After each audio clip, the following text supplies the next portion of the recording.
Welcome, my fellow beer milers. As you can probably tell by now, for the second year in a row, I'm not able to be with you and to partake in the festivities of heavy drinking, serious vomiting, and a little bit of jogging / running on the side. But my thoughts are with you, my heart's with you. I hope it's a great race. I hope everybody enjoys it.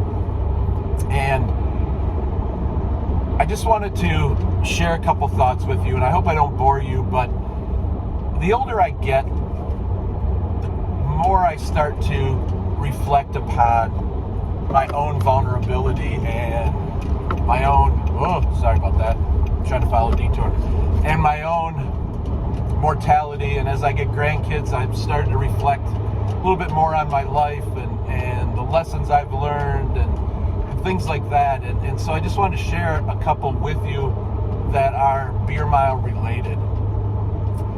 And it was so incredible when I got married, one of the highlights of my life. And then I had Adam and Jaden, and that even increased the joy. And now I have grandkids, and I love them to death, and it was so very special in my life. But I have to say, probably the most proud moments I've ever had in my life have been winning the beer mile and what has come from winning the beer mile. So I just want to share a couple of those lessons, and hopefully you in your own life can take what I'm about to say and maybe apply it to yourselves, and maybe you'll see too that these races are so much more than a race, so much more than drinking and puking some more, and then drinking some more, and then running and coming back and doing it all over again for 3 more laps. In some respects, at least in my case, it's about life itself. It's about the power that it gives you. And so I just want to share a couple of quick stories that hopefully you can relate to. And I want to start with, at the risk of sounding conceited, I won every beer race. We call it the Molson Mile. But I won every one of them in the 7 years that I was at Saginaw Valley running and competing. And you say 7 years, and yeah, these days with COVID, people can run for 20 years, I think. They never run out of eligibility. Somehow I slipped through the cracks and got 7 years of eligibility at Saginaw Valley, even though I ran a year at Easter. But that's neither here nor there. But my junior year, beginning of track season, I tore up my ankle real bad, had 2 fractures, one in my foot, one in my ankle. I was in a cast for 8 weeks. And 4 weeks into wearing that cast, the beer mile, we call it the Molson Mile, was going to happen. And I was devastated because I still had a cast. I'm like, how am I going to do this? But I had to do it because I was the reigning champ. I hadn't lost. In fact, the year before, Jeff Box and I had a photo finish in which I won. And to my knowledge, I still hold the record on that. 7 minutes and 35 seconds, I think, with 6 beers and a mile and no puking. So there was no way I was going to miss this. So I showed up on race day in my cast. I had my crutches. I was fully convinced I was just going to run and drink and use my crutches. Folks, I chugged my first 2 beers in about 12 seconds, and I started going off around the curve with my crutches, and I realized pretty quickly this wasn't just a silly race. This wasn't just an excuse to drink and to get a quick buzz and to hopefully win. This was about determination. This was about guts. This is about setting your mind to something and not letting anything get in your way. And so I quickly realized right then and there that if I was going to win this thing, it wasn't enough to just be there. It wasn't enough to just chug beer faster than any of the other guys. I had to lose the crutches, and I had to run on that cast, even at the risk of damage down the road. Because this is about life itself. This is about a lesson of when you start something, you do 110% and you finish it strong. And so I threw those crutches. I ended up winning the race. I think it was about 10 minutes, 11 minutes out of cast. And one of the morals of that story is after I did that and realized I survived, I cut my cast off early. And I ended up running conference meet that year. And I got 3rd with a still fractured foot. And My ankle was about this big. It was ugly, but I won. And it all started because I had the guts and determination and the will to chug beer and run that race when I was injured. And so I took those lessons with me. I remember when I was getting interviewed for my job at Reese Public Schools to be English and history teacher. I went through the interview, and at the end, the principal pulled me aside, and I had done my student teaching there, so they knew me, I knew them, and they said, "Hey, Dean, here's the deal. It's coming down to you and one other person, a female. And you guys were both so good, but here's what's going on. We need a JV football coach. And if you're willing to take that responsibility on, we're going to hire you also as teacher. If you're not willing to take that coaching position on, we're going to have to put you through a second interview, and we'll see which one of you comes out on top." Now, folks, I never played football. I didn't know anything about football. My brother Craig played football through high school. I was at the games, but I was too busy chasing after girls and drinking underneath the bleachers and screwing around and doing other things. So I didn't know the first thing about football. But I wanted this job. So I remember I went to so they weren't even going to hire me until I was able to get hired as a football coach. So I went to the football interview later that day, and the head coach was there. They had just hired him, a guy by the name of Bob Saylor, 6'8", massive guy, had been college football and track athlete, winning record every place he had coached. He was now at Reese his first year. The school board was there, the principal, the superintendents, the parent groups were all there. We're in the library. I'm sitting at one of those heavy oak wooden tables. And so they're all throwing questions at me and, "Hey, what do you think of this?" And I was going to be the defensive coordinator, but the assistant JV coach. And so the head JV coach was there, a guy by the name of Kerry Messing, and he's asking me questions like, "Well, what do you think about when you're going to shoot a blitz? Do you use the A gap or B gap?" And I'm like, I didn't know guys had gaps. And then they're like, "Do you like the dime formation best for defense?" I'm like, I don't know anything about the coins on football, the quarter package. And they're all just kind of like, "What in the hell? Who is this guy?" And I'll never forget, folks, the head football coach, Bob Saylor, stood up, all 6'8" of him, just a mountain of a man. And he looked me right in the eye. He said, "Son, are you retarded?" And I remember reaching into my two front pockets, and I pulled 2 beers out of my pockets. And you know those oak tables, those solid tables in the library?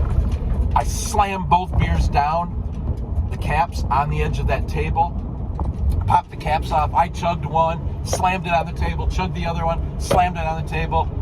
I said, "Do any of you have any other questions for me?" And it was complete silence in the library. And all of a sudden, Coach Saylor reached down his hand and said, "Welcome to Reese football, son. Damn proud to have you as a part of my coaching staff." Next day I was hired as a teacher, and the rest is history. It's incredible. I don't want to bore you too much, but about 3 years later, out on the football field, I'm defensive coordinator.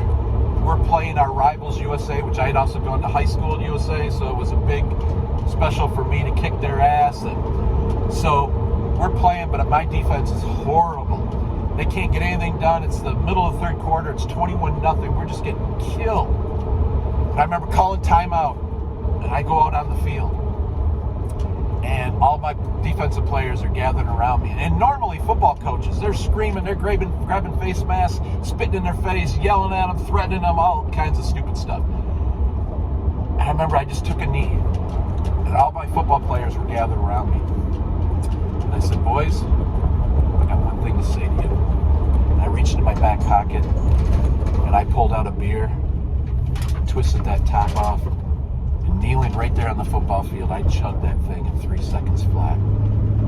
And I put it down on the grass, and I said, "You guys got any questions?" The smallest guy, a guy by the name of Devin, about 2 foot tall, he was our safety. Tiny, but the boy could jump 10 feet. I mean, he was incredible. He just started doing this.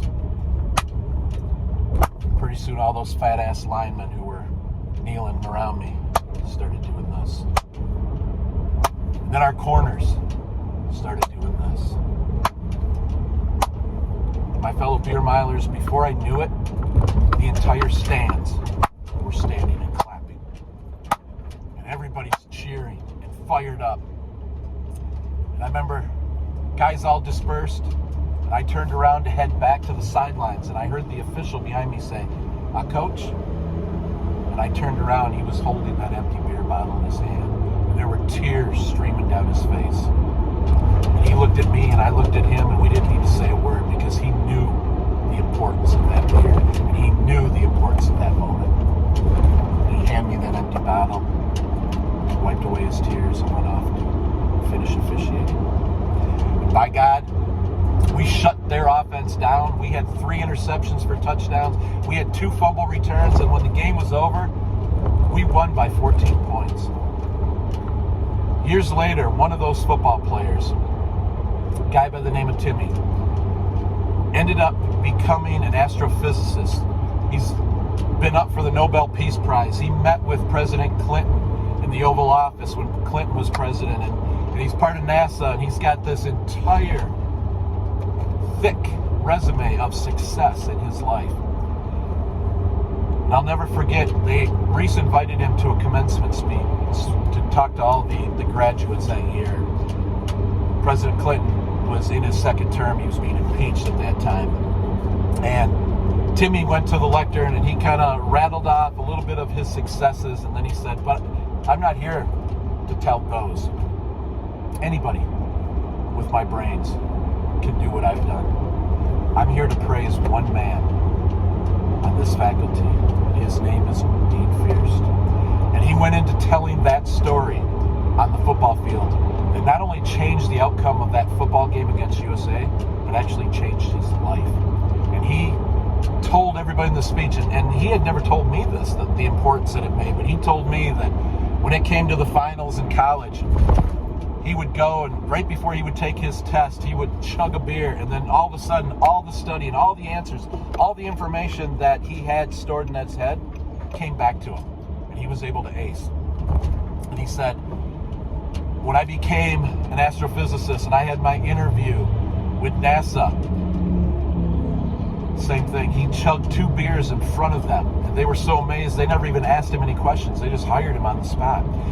And then he shared what was one of the most incredible stories. He said, when I was brought in to meet President Clinton, and boy, he looked terrible. He was in impeachment hearings, and everything was going to hell for him. And I brought in 2 beers, and I said, Mr. President, take one of these. I'm going to teach you something that's going to get you through this impeachment. Probably get you off this impeachment. And he said, right then and there, I showed him how to open your throat and chug a beer. And then he did it. About 2 weeks later, he said, I got up, was watching the news, and the impeachment had fallen apart, and Bill Clinton got off on those charges. And he said, I later learned that Bill Clinton took those lessons of chugging and swallowing, and he was able to teach Monica Lewinsky how to swallow quickly. And so it was something, he said, even today when I bump into Bill Clinton and things, he says, Timmy, that was the most incredible lesson you ever taught me. Thank you. And he said, hey, I can't take credit. It was all from Coach Fuerst, one of the mentors in my life years and years ago. I think you're starting to see a pattern of just how important the beer mile is. It's not just about drinking, although there is drinking. It's not just about vomiting. There's a lot of vomiting. It's not even about the running. That part sucks anyways.